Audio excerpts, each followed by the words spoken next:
This is Back to Back.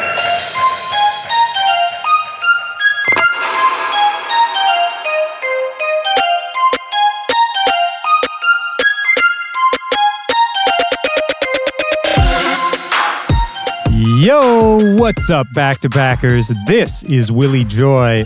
Welcome to the show. This is Back to Back. This is my podcast. I'm talking, you're listening. That's how it works. Every single week. I hope you're doing well. I hope you're feeling good today. I hope you're feeling happy. I hope you're feeling optimistic. I hope you had a good weekend. I've been running around a little bit. I was in St. Louis last weekend for a wedding, and right after that, I flew to Minnesota to go visit my folks for a couple days. I'm back in D.C. right now, and tomorrow morning, I'm flying to Raleigh for a show. And all that's great. I've been having a good time. I like being on the road, even when it's not for shows. It just feels good. I'd kind of forgotten how much I love St. Louis. Such a cool town. It's kind of in the middle of that like Midwest and Southern vibe all together. And then Minnesota, if you don't know, that's where I was born. That's where I grew up. And I just managed to nail kind of the most perfect part of a Minnesota summer. It was the best weather. I saw my folks. We were outside a lot. It reminded me of, all those awesome childhood summers that I had. So it was good vibes all around, although I will say I'm a little run down right now, feeling a little tired out. But we're going to bring it home right now because I've got 4B on the show today. Always loved his music, always been interested in him as a person, as an entity. He's got a new single coming out this Friday, August 30th. It's called Told You, and it's off of his upcoming Explosive EP. And he just finished up the Blackout tour with my friend of the show, Flosstradamus. And as it happened, Floss was actually in the building while we were doing this, and he stopped by and got on the mic for, the last 10 minutes or so of the chat. And like I said, 4B and Floss just finished up the Blackout tour. They went all across the country playing back-to-back sets. I managed to catch one of those shows. It was awesome. It was so much fun. The whole vibe of the night really took me back to why I got into this in the first place, what I really love about DJing and making music. And you could just see how much fun they were having the whole time. They also just dropped a track by the same name, Blackout, from 4B and Flosstradamus. That's out right now. And I'm going to put a link in the description of this episode where you can go get that tune. You can follow 4B, keep up with him. And who knows? I think that tour was a big success. I know they had fun, so maybe they'll do something else together down the line. Definitely keep an eye peeled for that. I'll tell you all about the chat in just a second, but first, Back to Back is brought to you today by Serato. For years and years and years, Serato has really been one of the backbones of the DJ world. When you reach the level where Kanye is name-dropping you in songs, you being a software company, nobody else can really say that. I've been using Serato for 10 years at this point, a long-ass time. And now they've expanded, not just for DJs anymore, they're also serving it up to producers with the brand new Serato Studio. This is a great tool, whether you're an expert or just a beginning producer. Serato Studio really simplifies the path to beat making. They stripped away a lot of the technical headaches and roadblocks you can hit when you have a great idea and you just want to get it out as fast as you can. It's easy to learn, but it's also really powerful. It comes loaded with tons of effects and processing, sample packs, all of that. And right now, if you go to serato.com/studio, you can download a free 14-day trial, fully featured, and start having some fun right away. So really, there's no downside. It's a great tool. Go check them out, www.serato.com/studio. So yeah, I met up with 4B out here in D.C. shortly before he and Flosstradamus were about to play a show on their Blackout tour. This one was recorded really late. This might actually be one of the latest recordings for the podcast I've ever done. We had to stop and basically run straight to the club afterwards. And he had just driven down from Jersey to DC, so he was a little tired too. But man, once we locked in, this one just felt good. It flowed. It was easy. And I really loved talking to him. You know, the Jersey club sound, the scene, it's so specific and it's so immediately identifiable. I like talking to people who really ride for their roots like that. And hearing him shout out all the innovators, all the OGs of the scene. And then as a bonus, Flosstradamus stopped by for the last 10 minutes or so of the chat. I think we even made the joke in the podcast, but you know, he's probably been on this show more than anybody else. Always so good to get him on. And I loved hearing both of them talk about their relationship, what doing the tour has been like for them, you know, two established solo acts coming together, doing this back-to-back tour and kind of falling back in love with what they do. That's what it's all about. I think it comes through really strong in the conversation. Don't forget, 4B and Flosstradamus have a track out right now called Blackout, so named for the aforementioned Blackout tour.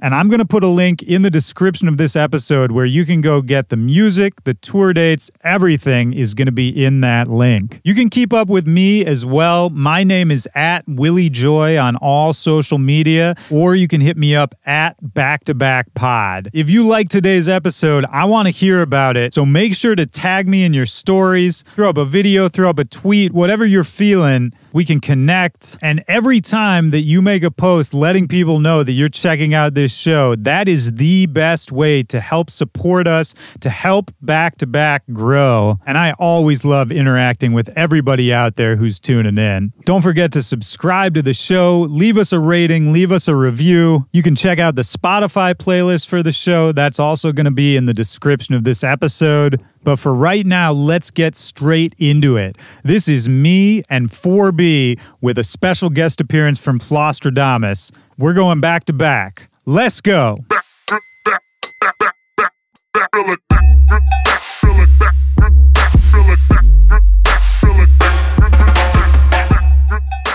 So you drove down? Yeah. From Jersey? Yeah, I flew in. I was in Europe, and I flew from Italy to Philly.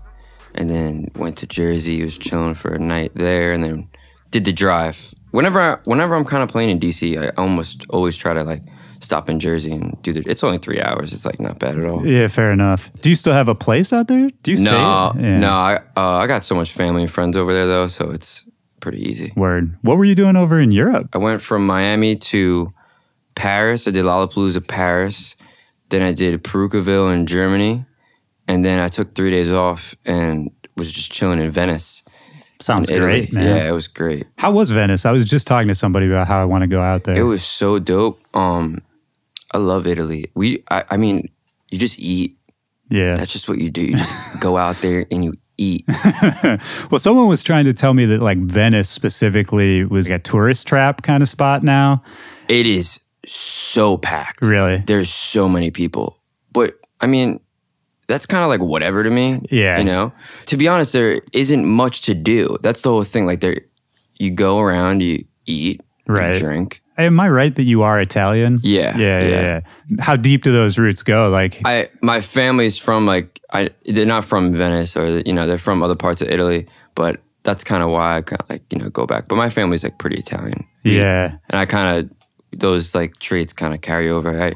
I still try to cook on Sundays when I'm in LA and doing stuff like that. That's cool, it's man. Important. You have people over and like do it family style. If we have like 3 people, I still cook for like 20, you know. That's dope, man. The other interesting thing you said was Lollapalooza Paris, right? And when I knew I was coming to talk to you, I was just thinking about your whole career. And correct me if I'm wrong, but it seems like there's been like this connection with you and France, like throughout the whole thing. Yeah. Like, does it feel any different to you to like actually go to France to play a show? That was my first time there. I was like so excited. I'm mad I was there for like 16 hours, I think, maybe. But that was definitely like a really dope moment because I mean, I've just been like around DJ Snake and all the French guys for so long. in the beginning of my career, like a lot of people thought I was French, I think. Right. I worked with I worked with the Czar, I worked with Mercer. Yeah, so like that was so dope. I got a lot done in the few hours that I was there, pretty much. Well, how did that, I'm just bouncing around, but like, how did that connection with you and Snake and all those French dudes like come about in the first place? So he was playing a show in Jersey, and at the time he was playing like one or two of my songs, I think. And I'm like, yo, please let me come to your set. You're like, no one comes to Jersey at the time. Like, let me come see you. And I linked up with him. And he was crushing it. This was like the beginning of like him just crushing it. And I was like, yo, what do I got to do? And he's like, I'll give you some tips pretty much. And if you listen to me and just do what I tell you to do, like you'll be able to do this. And I was like, I will follow everything. Just tell me what to do. He's like, all right, you got these 2 bangers, make 4 more. And I made 4 more. He's like, you made these 4, then make 10 more. It's like, I got 10 more. Like, that was pretty much it.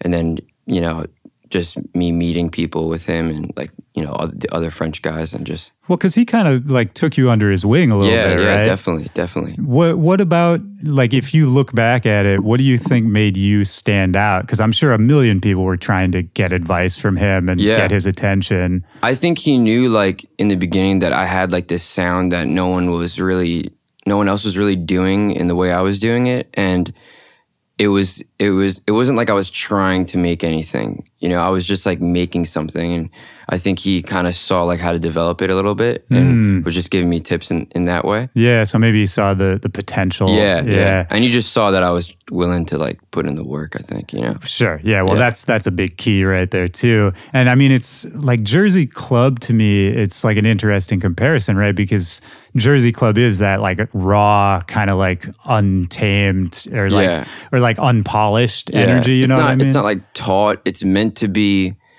raw. It's meant to be, I always say like you make it for like where you're playing it. And when I was first making Jersey Club, like I was playing it on like club speakers. I was playing it in clubs or on broken car speakers, Right. But if it sounds dope on that, then it's going to sound dope anywhere, I really think. You know what I mean? Oh, 100%, man. Yeah, you got to get the references for anything you make, right? Definitely. You got to test it. And if you can make it sound good there, it'll sound good anywhere, right? Yeah.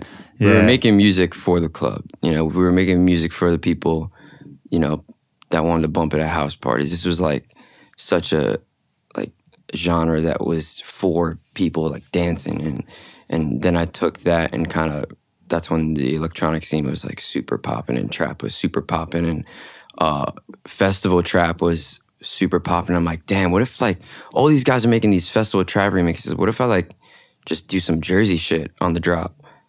And people were like, whoa, what is this? Yeah. It's an interesting thing. Like, was Jersey Club around you while you were growing up? Like, were you hearing it in Jersey? Oh, most definitely. So when I was 13, I moved to Jersey, and that's exactly when I started DJing. Okay. So like, where were you before? I was born in New York. I grew up in Staten Island as a kid. 4B was born in Jersey, definitely. Like, right. I started DJing in Jersey and lived there from 13 on.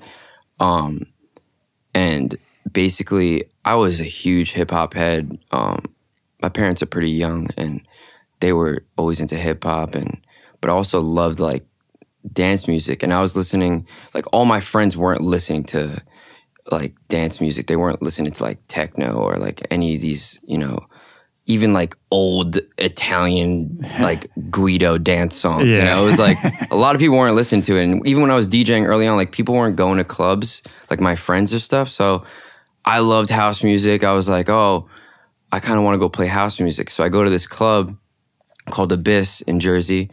And I was like, yeah, I want to play house. This is like during like the Crooklyn Clan era too. It was like, I want to do mashups of like house and stuff. And I wanted to play this club so bad. And they were like, hey, we only have a spot in the basement. Can you play hip hop? And I'm like, yeah. So then I'm like, I'll play hip hop. And then I kind of found that Jersey Club was like the in between. It was, faster, more dance oriented. So you had like that house feel in a way. and people that liked house music could relate to it, and people that liked hip hop could relate to it. Yeah. Because most of it was like hip hop remixes. And then when I first moved to Jersey, that's just like where like the kids that were listening to Jersey Club and giving me CDs and mixtapes, like Tamil mixtapes and stuff, like that's who I became friends with right off the bat. You know? And is that how you heard the music in the first place? Was like off of mixtapes? It was at a lunch table at my school, and this was like LimeWire days, and I was like, what is that? Like, what are you listening to? It's like, Brick Band. I'm like, what, who are these guys? You know, like Brick City Club music, everything like that. And I'm like, what is this? And I'm like, I never even heard of anything even like this. And then I'd go to my friends in New York, yo, you ever hear this? They're like, no. Right. And I'm like, wow, this is like a Jersey thing. It's only here. And then I started doing more research. Then you start, you know, about Baltimore club music. And then I find out there's this guy Diplo playing this stuff, and he's kind of traveling and playing with it. And I'm like, yo, this is crazy. And, you know, that's kind of how it all developed for me. Yeah. I mean, that's awesome, man, because I think that politically with like club music, there's been, you know, some people who will sort of come in from the outside and do something with it, sometimes doing a good job, sometimes not doing a good job. Yeah. But I like those stories where it's like an actual homegrown thing where you being in that environment were able to sort of take it out of Jersey, package it into something that more people can understand and love and get into. I think that's a rare thing, man. I like stories like that. It's kind of like what I tell these upcoming producers too. It's like back at that time, I wasn't trying to make anything. Like I was just like making shit that I thought was cool. You know? Yeah. I think that's just so important for like anyone, you know? Well, I mean, why were you even making shit in the first place? Like what even got you into like, oh, I want to produce music when you're like 13, 14? I was just, literally I moved to Jersey. My mom's like, you need a job. In Staten Island, the very like popular thing was like everyone danced. They danced at like Sweet 16s. There was all these DJ companies, and I knew some of the guys through like family friends, and everyone wanted to be like a dancer. And then I moved to Jersey. It's like, there's not really like these companies. I'm like, I guess I'm not going to dance. Why don't I just start my own company? So then I started like looking into DJing and stuff. And also I didn't know anyone in Jersey doing it personally, like at the time. So I'm like, damn, I'm like the new kid in town. Like I could kind of stick out and like do this thing. And then like, as soon as I got my hands on it, I just like ran with it. And then from like just wanting to DJ, then I got the feeling of like the whole Crooklyn Clan DJ AM era, and like making your own mashups and you being the only person to have your own mashup. And then you're in the club and you play it and you're like, damn, like it's that exclusivity of like, I only have this and I made this. And then it went from like a mashup to me adding a little bit more elements and it being like a bootleg or a remix. And then I'm like, damn, what if I just made my own song?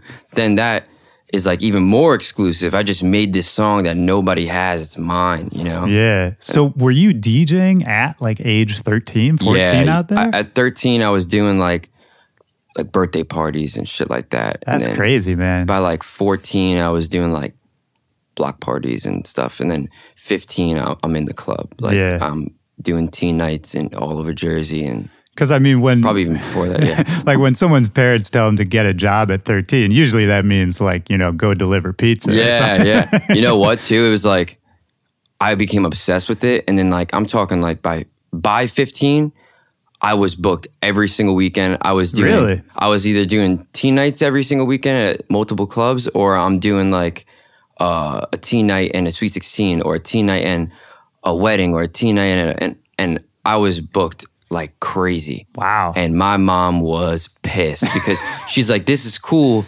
And I'm making more money for a 15-year-old than you should. Yeah. So now I'm DJing, like it's summertime.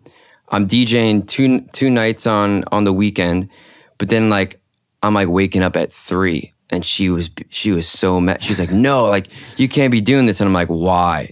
I'm running a business and I'm crushing it, you know? So she ended up bringing me to like her job, and above her job was telemarketing. And mind you, like I'm like this 15-year-old, 16-year-old kid now, crushing as a DJ. Yeah, in my eyes, I'm like, I'm crushing it, right?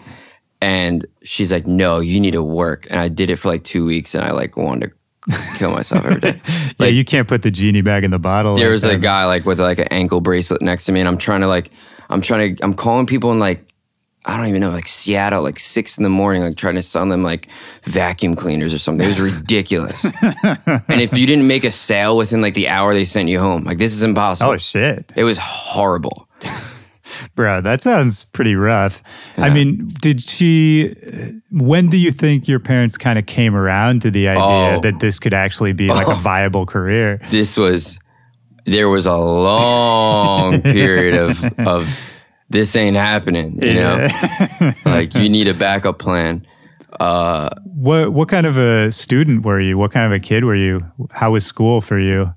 Growing up, I was good. And then as soon as I didn't study for a test and got a C, I was like, I'm never going to study again. You were like, oh, that felt good. I'm like, why have I been studying if I could get by and get a B? Which is some horrendous advice, but it's the truth. It's like, yeah. In reality, I know, I'm in my head, I'm like, I'm going to be a DJ. Do I need to know this stuff? And if I study, will it be worth my time? Like, I could probably guess some answers and get a C. I'm cool with that. I'm going to go make some more music or something like that. And I mean, in your head at the time, were you already convinced this was going to be your life, your career? There was like, I get asked a question, I'm like, did you know you're going to do this? Or did you picture this? And I'm like, yeah. And I'm like, it's not being cocky. It's just like, there was like no other choice. This is what I'm doing, you know? But yeah, the school stuff, I fought it. I mean, I was like going to Nova Southeastern in Boca. I was going to do like track and do all this stuff. And I think like my mom even like lost some like money because like I was going there, you know? And I was like, nah, I'm going to stay here. I'm going to stay here. And at that time I was going to 92.3 in Manhattan like every weekend just to like be around this guy, DJ Toro and Tic Tac. I just wanted to be around music and be around everything. And did they know you as like a local DJ? Yeah. Like, I was annoying. I was just asking everything that I could do to, you know, getting all the advice I could. So they knew me from that and other clubs and stuff. And I kind of asked them, hey, I really want to do this. Like, should I go to college? They're like, the general answer is yes, you should go to college. But if you're going to do this at 110%, you should stay here and like grind it out. My mom was not happy about that. Yeah, that doesn't surprise me. And then like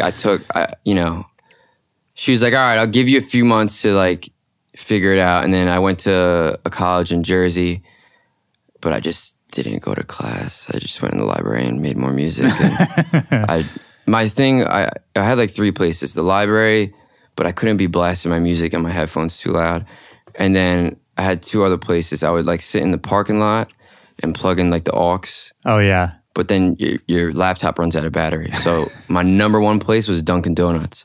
Like I would sit in Dunkin Donuts for like 14 hours because it's free Wi-Fi. And wow. If you bought 1 coffee, you were cool for like the whole day. Right. They wouldn't mess with you. Yeah, they wouldn't mess with me. What did you start producing on? I've always been on Ableton. Okay. And what were the early things you were making? Was it actual just like mashup stuff? At first it was mashups. I was on like Crack for DJs. I was doing like the Crooklyn Clan stuff. Oh, okay. Yeah. You actually like released some stuff with Crooklyn Clan? Yeah. Oh, that's crazy.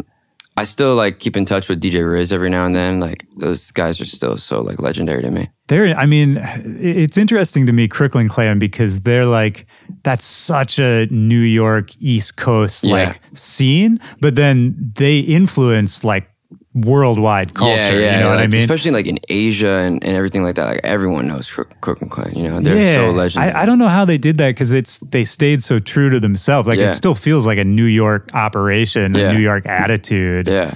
I don't know what that is. It's so tight. Do you remember any early mashups you did? Oh yeah, oh my God. So many horrendous mashups. Yeah, they were definitely a quantity over quality operation. Oh my! I wasn't checking like the key of the song or anything like that. I was just like, this might be cool together. You know, like this might be dope. And then once I made like $40, I was like, whoa! I could get paid from this. It's a wrap. And you must have been making decent money if you're booked every weekend. Yeah, I mean, even age. like later on, I was, when I was like, 16, 17, even before I'm 18, I'm DJing at like 21 and over clubs. And I'm just like either sneaking in or I have to get like my mom to sign something, or like there was a time I used to have to drive with a letter in my glove box because there was a curfew for kids that were under 18 to drive. But I was playing in nightclubs, and I was like, shit! But like I had a curfew in the city? Like in Jersey, I think it's like when you have your permit and not your license or whatever it is, like you can't drive after 12. But I was playing in nightclubs till 2 a.m. I was, it was crazy. Wow, man, that's and like being 17 and like dealing with getting paid cash like at the end of the night in clubs and stuff.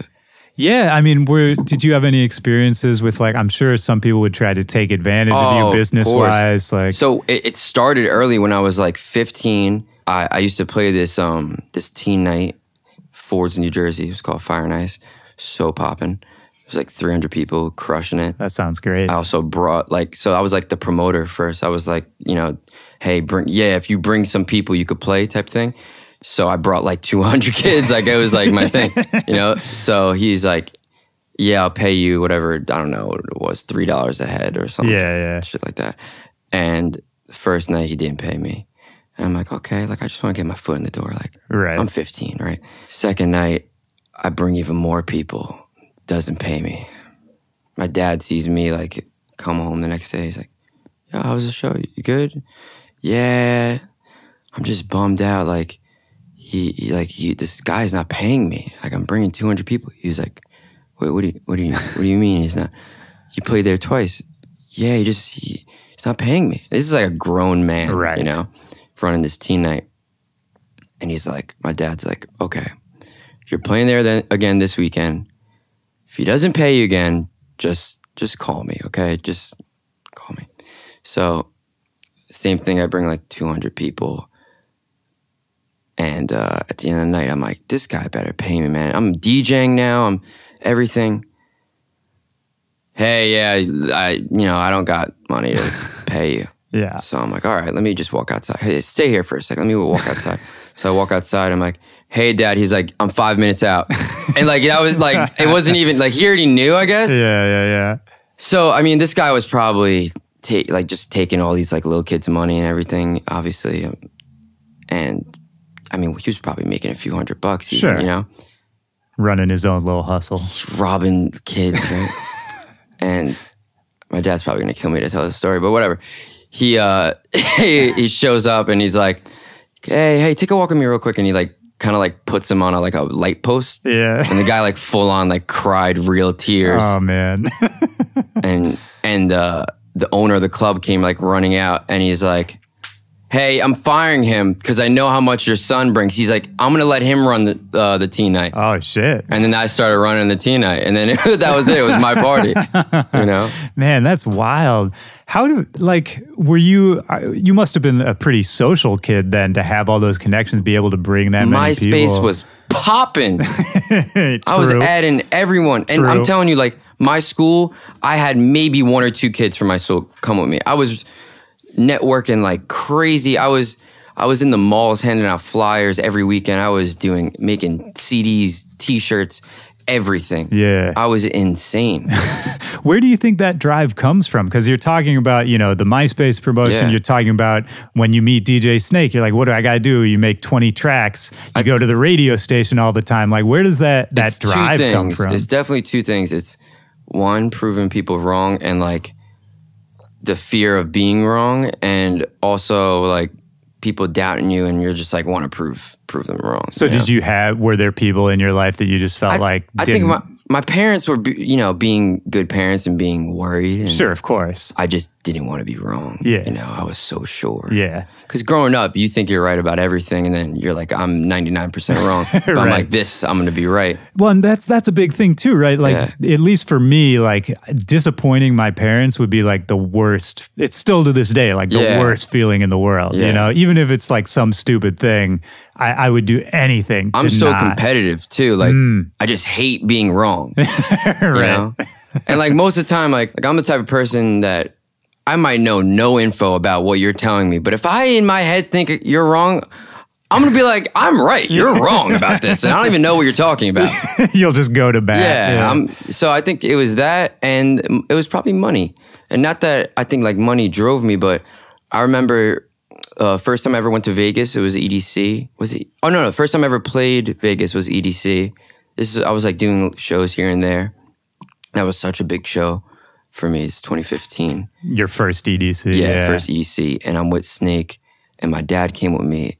And still at the time, my parents were like, we don't even know what this is going on. Like, we don't even know what's happening and how long this is going to last and what is this. And Snake was so, like, he's a working machine. He's like a robot. Yeah. And he's like, well, when I realized that I'm never going to have to worry about money again, that was my biggest goal. And I'm like, boom. Like, it hit me like a brick wall. Like, I want to be able to say that. Yeah. And not that I think money makes happiness or money is everything. It's what I would do with that and what I could solve with that and not worrying about that. That's... Yeah. I mean, 100%. There's always things you're going to worry about a million different things. You know, you solve one problem, there'll be another one, you know? Right. But if I could solve that one, whew. And it's seeing it in front of you too, right? Like you're talking to Snake. He's a real person. Exactly. He has a story of how he did it. Because I think it's so easy for any of us to, you think in these like broad concepts. It's like, oh, there's famous rich people out there. Yeah. But at least for me, it's like, well, that's not me, when you're young, especially. Yeah, definitely. And I think a lot of things, it's like, there's like steps. It's like A, then B, then C. And certain things growing up, like, I played all different sports, but then when I realized like that I'm not 6'7", I'm like, I'm probably not going to be in the NBA, right? And like there was nothing stopping me. I had no excuses to make. It's like if I just work hard, I could get there, And it's what you love doing, right? Yeah, that too. Because that's part of it too, when you realize that like your passion could actually be more than just a hobby, right? Yeah, definitely. Or more than just like the fun thing you do on the weekends. Yeah, 100%. I'm like, damn, I could like wake up when I want to and I could like wear sweats and stuff. Like, yeah, well, that's nice too. Yeah. Were you always that way with music? Like, was music just always the thing for you? Oh, definitely. Whether I was like dancing with my friends or it was always around my family. And when I first was DJing, I was doing, like, I remember doing a block party. I did 10 hours. It was 12 to 12, right? I've done some of those sets. In the heat. I mean, my vinyl just warped. It was gone. I didn't even put anything above me. And I was so obsessed with the DJ culture, I didn't play one song twice. Wow. In 10 hours. Which That's a lot of records. Which is so stupid. Like, why did I do that? Yeah. But I was playing everything. I was playing like hours of disco. I was playing everything, but I was so obsessed with it. Yeah. Bro, this is a total tangent, but you just reminded me. I don't think I've told this story on the show before, but one of my like summer jobs when I was in high school, I was a DJ at a bowling alley. Oh, but it was so tight. It was like a corporate bowling alley. It was like it was like Dave and Buster's, but it was called Jillian's because it was in the Midwest. Yeah. And it was 8-hour shifts, DJing the whole time. You could only use CD singles like that they gave to you. Yeah, so it's like you could only use their library, and you had to write down every single song. You had to log. You had to log every single song. So it was the same thing. I couldn't repeat songs. Yeah. Like, I mean, that shit is like a nightmare to think about now, but I do think it makes you a better DJ at the end of the day. It's me thinking about playing more than like 2 hours or like I'm thinking me thinking about playing more than 2 hours right now is insane. Right. Like I've done a bunch of like 3-hour and 4-hour sets, but I'm usually extremely drunk. So like that doesn't count. But like me, like when I'm asking my team like, hey, how long's a set? And I'm thinking like an hour and 15. When he's like 90 minutes, I'm like, damn it. And I'm like, how did I DJ for 10 hours back then? You're like, what? Yeah. I mean, I still love the long sets sometimes, but for what we do, it's like you almost have to set it. You have to set people's expectations that 75 that's what it's minutes be. To me is the perfect set. There's no fillers. Right. There's a long enough intro. There's a long enough outro, and like I could do my thing. An hour sometimes I feel like I missed 2 or 3 songs I wanted to play, or damn, I forgot to play my own song. Or, right. You know, like 90, maybe I'm throwing in some fillers if I'm not planning like the craziest set of all time. And then 2 hours, I'm like... Well, when it gets to 2 hours and beyond, I think that's when it becomes a different thing, because then you have to really start thinking about, okay, I'm going to bring the energy down exactly, here, and then I'm going to bring it back up 20 minutes later. You can't be throwing heaters out nonstop for 2 hours. The crowds, dude, yeah, tire people out. I mean, that's people do that though. By the way, that's a real thing. They definitely. I mean, look at any festival these days. Yeah. It's like sometimes I wonder about that, man. Like I think about that in terms of, you know, say you're playing like some stacked lineup where it's like 4 or 5 just murderer DJs in a row, and they're going hard. Everybody's going hard. Everyone's doing the headline set. By the end of the night, the crowd is just done. I don't even understand it. Me and Kurt from Floss, we were just talking about this. We're like, I can't imagine staying in that crowd for 8 hours. Like, I don't know how these kids do it. Like, that's crazy.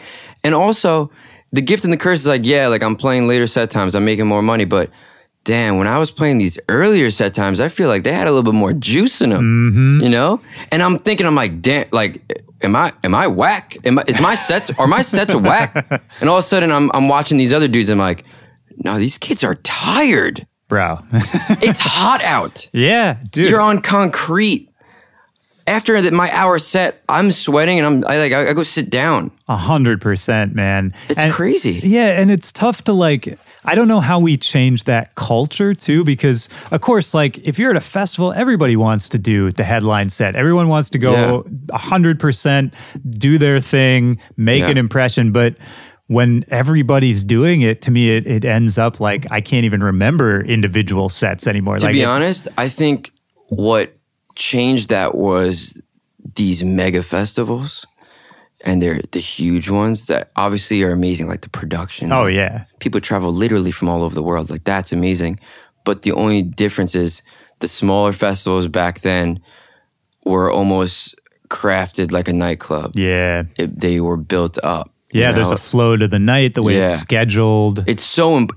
I mean, festivals are a different story, but like, we talk about this as we've been playing a bunch of nightclubs. It's like, it is so important, the flow of the night. Yeah.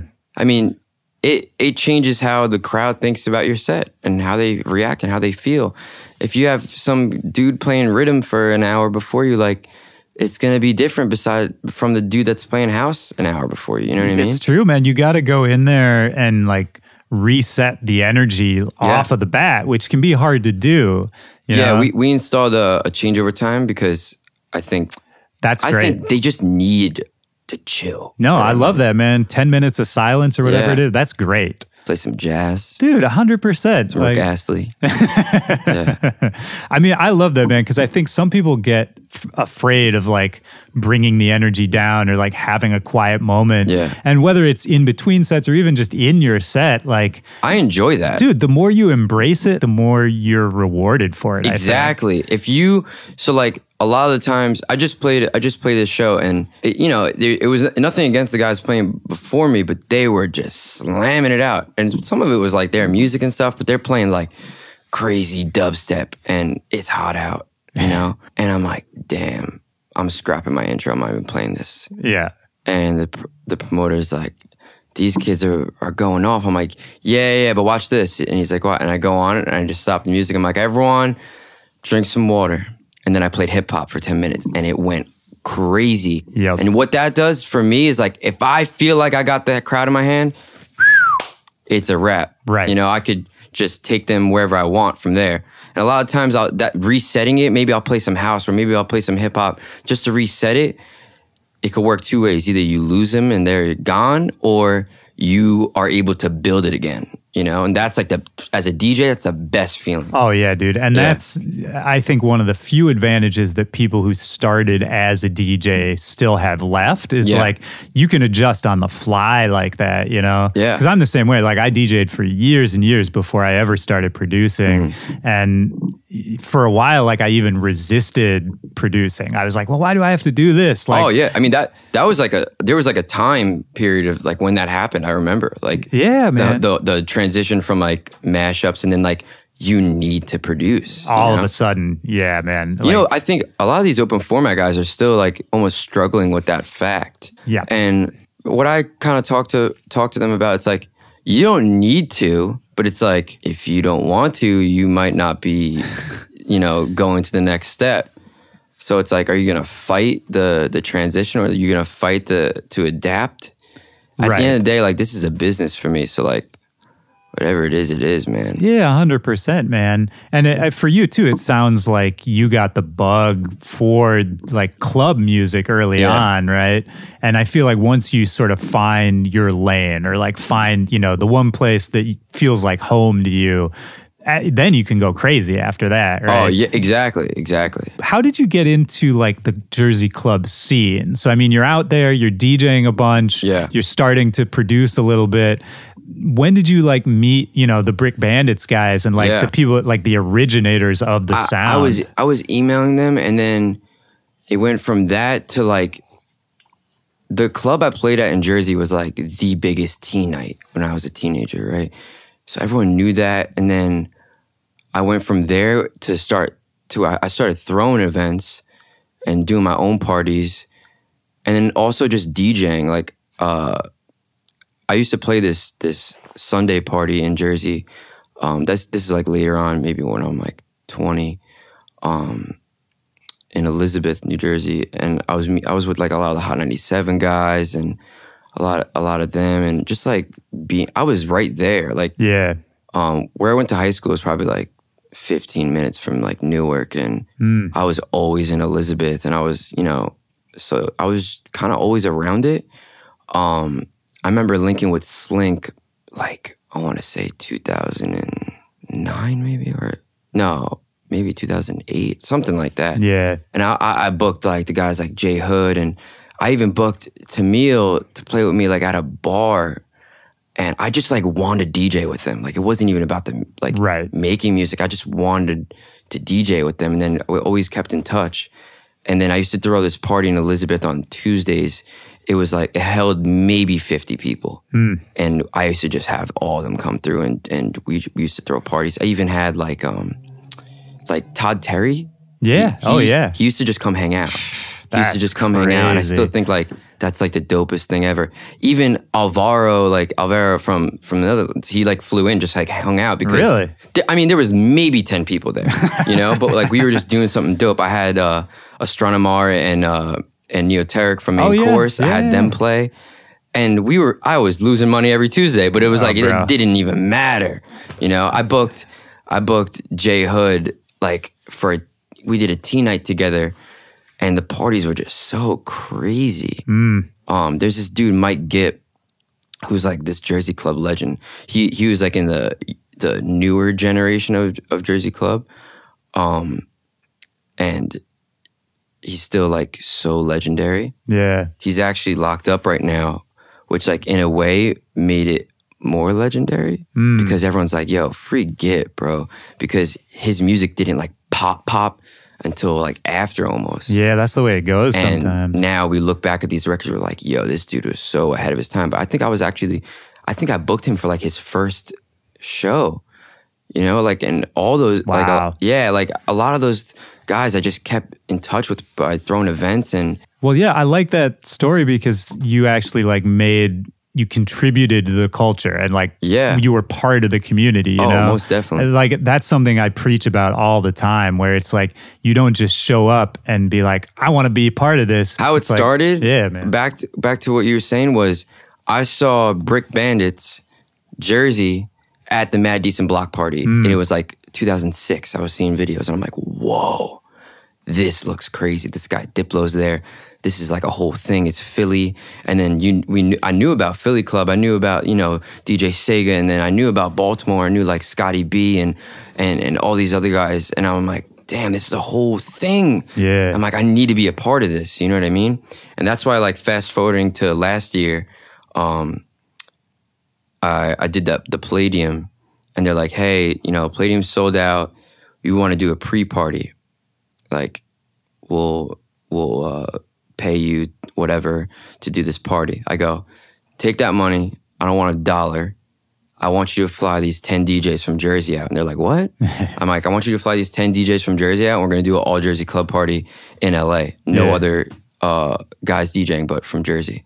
And they're like, sick. And it was one of the dopest parties I've ever been a part of. I remember when you did that. Actually, I had Swizzy Mac on the show, and he and I were talking about that party that you did. And yeah, man, I thought that was awesome. Yeah, it was special. And I was like so proud of LA and the kids there that were like, yeah, how did they react? Oh my, they ate it up. I mean, there was energy all night. The walls were sweating. It was so dope.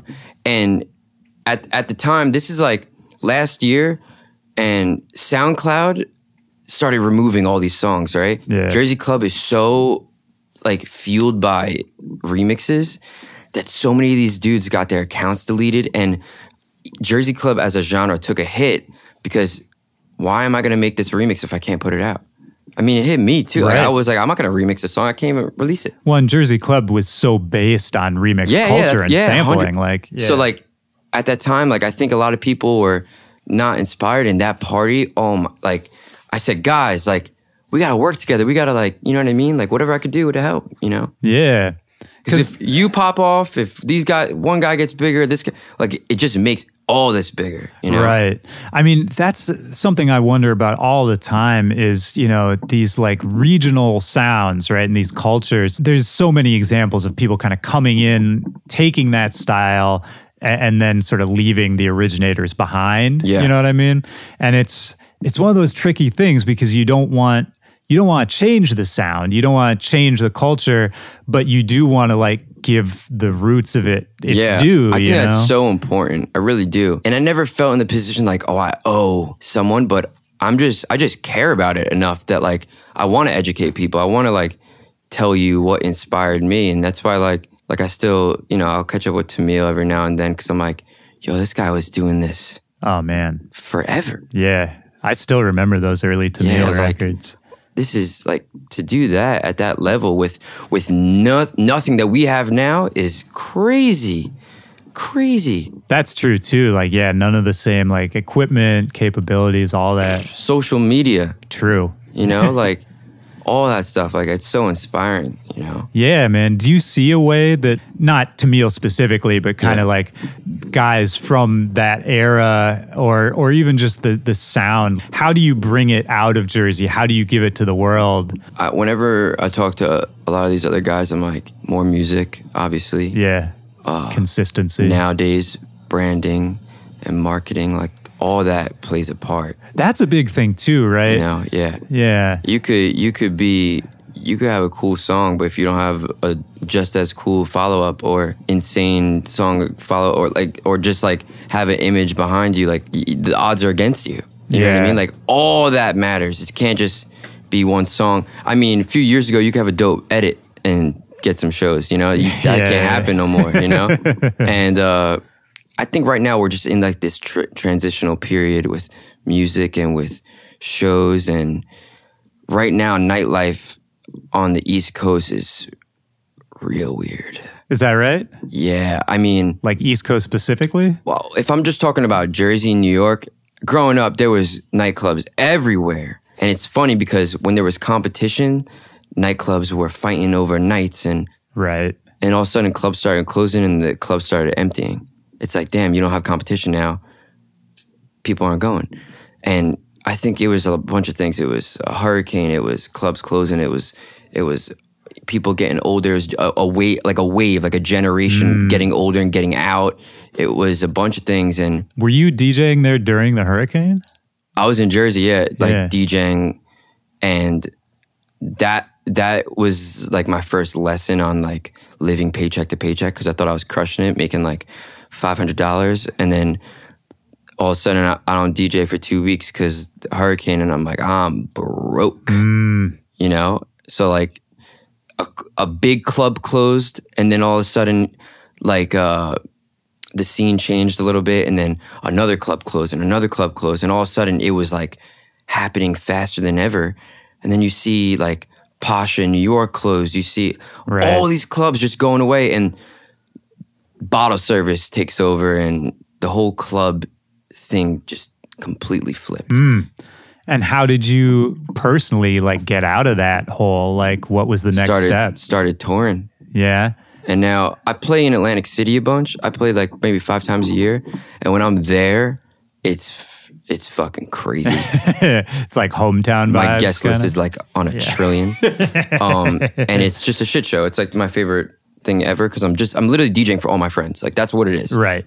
I'm DJing for all my friends. My entire family comes, and I mean like entire family. I have like 25 cousins, and my grandparents haven't missed a show in Atlantic City once. Yeah, that doesn't surprise me. Yeah. So, it's crazy. But I love AC, but it's so south. That's barely Jersey to me. That's almost like Philly. You know what I mean? Like, I'm from Central Jersey. Driving to AC, that's over an hour. That's right. deep. It's a whole nother world. There were so many clubs like Central Jersey and some North Jersey that were so poppin', and they influenced everything. Once those spots closed, everything closed, you know? And it was close enough. It was, from me, it's 20 minutes to the city. Right. You know? So you'd go into the city and you'd go to all these clubs. When they closed, they had no other choice but to just go to these bottle service clubs, you know? I used to do the most legendary party ever was on this Wednesday, and there was no bottle service. Yeah. But Avicii came and played, Aoki, Layback Luke, Wow. Diplo, all these dudes. It was, and I would be either in the basement or in the bar room or opening for them. And it was like, that was like the last party that was based off of like music and energy. But on a Wednesday, packed with Right. nobody DJing. Right. That shit doesn't happen. You're right. It's true, man. It's like, I guess it's a good problem to have because like we're all prospering with like the boom of EDM and all that. But I do, because that's how I came up too, was like like actual nightclubs. Actual nightclubs, actual nightlife, like just people going out to hear music and dance and like. There's so many things that changed, you know, Spotify, like people listening, they could have a club in their house, you know. Also like DJing, with everyone becoming a DJ, you could go to Sam Ash and get yourself a $200 DJ setup, and your friend is also a DJ now. You know what I mean? Well, now it's hard to tell people about, like, you sound like an old man, like trying to tell somebody about, you know, it used to be like we would go to the club and like not stare at the DJ, you know? Yeah. Like, it's, there were, how about some clubs, they literally can't see you. Right. Like I've played so many clubs where like I had to climb a ladder and then I'm like facing a brick wall and they have no idea where I'm at. You know? Dude. In a way, I miss those days. Yeah, definitely. But like we can't go back, so it's, you know. Sometimes I think about like going, like maybe I'll just pop up to this club in Jersey and not tell nobody and not even like say anything on the mic and not even do and I got to test myself. Because I go, going to these shows, it's easy. They already know what I'm going to play. They want to hear my music. Yeah. I know what works. But it was so dope touring and going to these new countries and new places, and like, I don't know what they like. Yeah, I want to talk about that a little bit, like when you were just starting to get out of Jersey to be known nationally, internationally. Yeah. I mean, obviously we mentioned earlier the song with Azar. Is that how you say it? Azar? Yep. Yeah, which was like probably how I think most people first heard of you, like on a bigger scale, yeah, right? Definitely. What was the experience of that in terms of like all of a sudden you have this like new level of recognition, right? So at the time, like I'm making these songs and everyone's playing them in their sets, right? I'm like, and it was just happening. It was just happening. I was making these songs and I remember I drove from Jersey to Miami and went to Ultra and like 13 of my songs played that weekend. And when we made Pop That, I'm like, everyone's gonna play this shit. Like I knew You just knew. from the jump. I knew it. I'm like, everyone's gonna play this shit right here. You know? So I think as soon as it came out, we didn't send it to like nobody, like only Snake had it. Yeah. And it was almost about to not come out because we were like kind of like trying to perfect it. We were, you know, doing all these different things. And I think at one point I was like, I don't know if we should put this out. And I was in love with the song. I was in love with it. And I remember Snake's like, yo, you guys got to put this shit out. And then from there, it just kind of popped. literally. I mean, well, and it's an anthem too. Like that's a weird thing that you put out a tune that, I mean, still is getting played today, but that vocal drop and all that, like, that became a part of what the current culture is still to this day. It's so weird because like talking within DJs and like people that are like involved in this shit, I could be like, yeah, it's a trap classic. But if someone outside of this bubble that we're in, like, hey, show me one of your songs, I'm like, I don't want to play this shit for you because it is sounding like if you play pop that at like a diner at like 8 a.m, like they're gonna call the cops or something. You know what I mean? What is that noise coming from your phone? It's crazy. It's car alarm music, man. I love it. For real. Yeah, for real. That's always been my shit. And it's crazy because that synth is Adele's voice. Is it really? Yeah. I didn't know that. Yeah. That's great. Well, we got a special guest joining us in just a second. But I want to hear about also your international touring, like getting out in the world. Did that change anything about the way you looked at a music career? Like once you started going all over the country, all over the world? Did it change the way you made music? Any of that? Didn't change the way I made music. Definitely inspired me. In the beginning, I was going to these places around the States and like, they probably see DJs every weekend, every month, Yeah. When I first went to Asia, I've been touring for a little bit. It's my first time. Like I get the feeling they aren't, getting that same every weekend thing. They probably have like their seasons that, international DJs go over there and do their thing. When I met my, which I wasn't, social media is weird. You could go to a place and the feedback isn't crazy online. Then you get there and it's super wild. Yeah. I showed up to like Japan and there was people with their own 4B gear and I was just shook. I was shook. I was like, what is this? There was a girl with custom 4B earrings and tops and I was like, what? And I'm in Japan and they're holding up a sign that says Jersey and I'm like, what? Like, how is this even a thing? Was that when you realized like how far some of that music can travel? Oh, it was nuts. It was nuts because a lot of these fans are paying so close attention to like stuff that you say that you're not even promoting. You're just like saying, like, I joke around with my friends. I'm like, how are you? Right. And I'm going to these shows and they're like, how are you? And I'm like, what? Like, I say this to like my friend. Like, why? Or they'll have like a picture of my dog like in the crowd. Right. They're stalking you. Yeah. Like there's really like super fans out there. And like, that's why when I went out to Asia, I was like, damn, this is crazy. And like they study it, but a lot of people don't even know.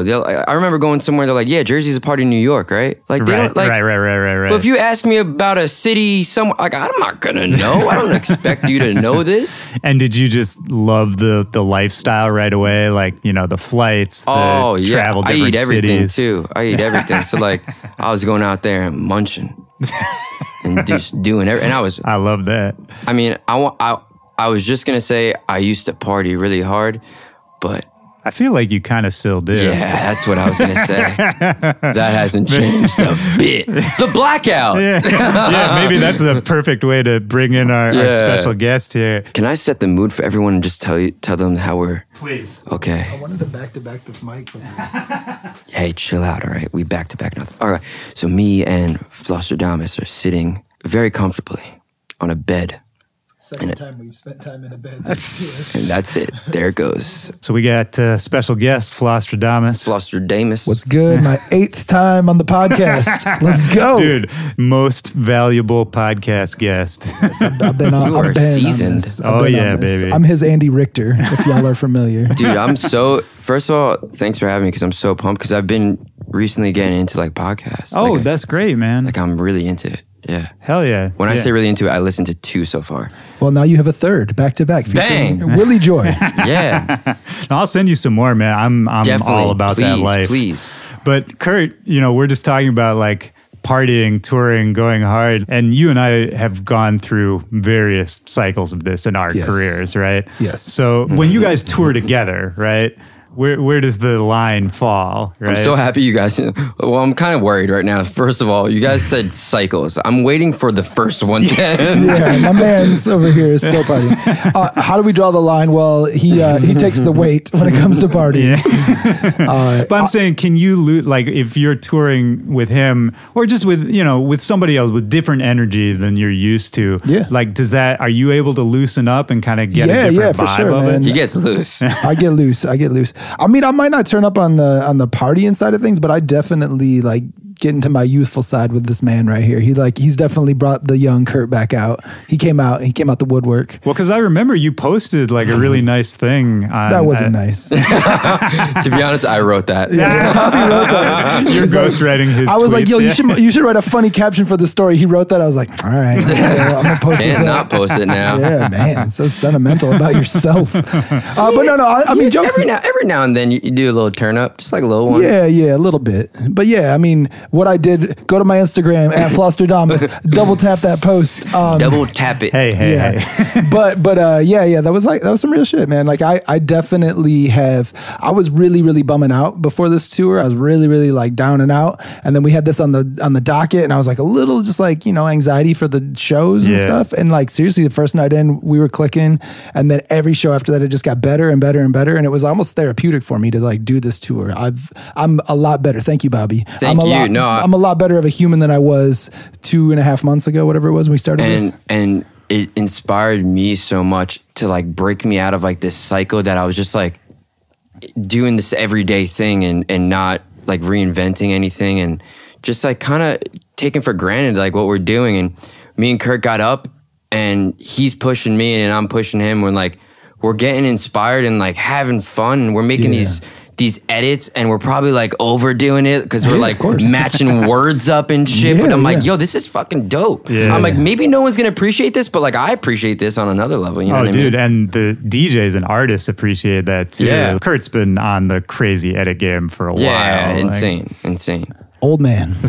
I'm old. But yeah, I mean, this whole tour has just been fun. Like it's made me let my guard down. I don't know if you've been there. It's just like fun all around. Yeah. I don't even know how to explain it, but like even the sets, we were up there having a good time, and it's just, I don't know, it's been fun. Yeah, I really like, I'm not paying attention what nobody else is doing. I'm not like it's just like we're doing our own thing, not giving a fuck, turning it up. The kids are eating it up. Everything's great, like. Yeah. When it seems like the vibe I was getting from at least what I've seen of you guys traveling together is it's what we've been talking about. Like it's a return to the old vibe of like not overthinking it, not trying to be like a crazy celebrity artist, but it's more just like we're here. This is what we do. It's fun. Layback Luke, he just tweeted something like the other day, and it like hit me. So I'm like, damn. He's like, it's not about what like bangers you play. It's like what you play in between them. Ooh. And I think that's like what we kind of based our set off of. It's like, yo, let's bring out some like these older, like people will play a song for a month and be like, this shit's old. Like we brought back some of these older records. We're making newer edits of these older songs. And like it just made it something like that we've been like fucking enjoying. Yeah. And one thing I do want to say, it's really cool how the fans are like, we started wearing those like fluorescent outfits on stage, and the first show there was no one in the crowd wearing that, and then by these shows right now, like kids are DMing us with all these crazy fluorescent like outfits on and stuff. It's cool. We unintentionally created this little bit of like blackout movement right now. Yeah, 100%. I love seeing that too, because it was actually, Kurt, this is like what we were talking about at dinner earlier. It's like it's one of those unplanned movements, right? Where like you just started doing something for fun, people catch on. And you know what? We're not like saying, hey, like buy this $80 t-shirt. Like they're going to like the Army and Navy store and they're buying this shit for like $6. And I think that's super tight. Yeah, dude, it's the best. And it's back to like physical objects. It's not something on an LED screen. Like, everything's very minimal. That we didn't want to fall into that game where it's like, we gotta go crazy and have fire shooting out of our butts, and we got to build a screen that there's not enough room for and all this stuff. We're like, you know what? Fuck all this. Like, we're back to doing like this is like, we want it to feel like an intimate set. And that's how it's been. Yeah, it's been a house party this whole tour. Thanks. And everyone else is going so maximal right now, so we're trying to kind of like reverse that a little bit. Exactly. It's pretty cool. Hell yeah. Well, this has been great, man. We got to wrap this up just because you guys got to go do one of these shows we're talking about. Usually I wrap this up by just asking my guests a really simple question, but I kind of want to, just because we got you guys both here, just throw a monkey wrench in it. Kurt, you want to ask the last question to Bobby here? What is the last question? Oh, you don't have to dude. You've say been on. those. You've I been, just have you've to been on the ask him a show. question. I didn't know if there's a 800 specific times. Doot Willy Joy has bit Nardwar. What is the last question? Fuck. What was the first track that got you, Bobby? What is the first song that got you into dance music? Not EDM, not anything. What was the very first song that you were like, that you ended up wanting to, I don't know, that like sparked your interest in this whole world? Oh my God. Because real quick, the reason I asked that, because I know your dad had a little bit of an influence in your career, a little bit, or at least like I remember one time we were hanging out and you like asked him, like you hit him up on FaceTime and asked him for a song, and I feel like he had a little bit of an influence. I don't know. I know he used to like party in New York and had that whole vibe back in the day. To be honest, I mean, I don't know if it was him, but he loved like house music, but he was so hip hop. He was so hip hop. So I used to call him about that stuff. This is so hard. I'm gonna answer this in a few ways. Okay. I think "Show Me Love" is the greatest dance record of all time. Nice. Okay. 1,000%. Okay. 2, back to when we were saying like where I was listening to dance and MySpace songs and no one else like that I personally knew was listening to. I'm gonna name like 3 songs. Electro by Outwork, Mr. G. You remember that record? Ba-da-bum-bum. Bum, bum, I don't know if I do. Look that shit up. It's fire. Yeah. Okay. Tiesto, Traffic. Ooh. Shit slaps. And Mr. Vane. Ooh. Yeah, Mr. Vane. Like that, back then to me, that was like, this is techno. Because this was like, I was watching like Guido, like kids wearing like those Puma sneakers and like frolicking on MySpace. You remember? Like that was a thing in Staten Island, New York. So those were the records on MySpace that we were listening to. Right. Mr. Vane was a banger. That's dope. Still is. Yeah. I do want to acknowledge that Bobby is one of the most youngest old heads in the game. Bro, he knows some deep cuts in the dance music world, and like, I don't know, man, you just About digging. I guess so, but like It's you that just have DJ this like old mentality. soul when it comes to like music. I don't know. I've always fucked with that with you. Thanks. I think it's a vibe. But anyway. Yeah, I'm gonna 100%. end Did I my- out old you guys? But you guys, I think you did actually. you guys don't know Outwork like electro. No, that I'm might. fucking playing it tonight, Let's go. Let's go. Yo, Bobby, this was great, man. dude. Thank you so much for having me. Absolutely, man. Peace. Later. Yeah.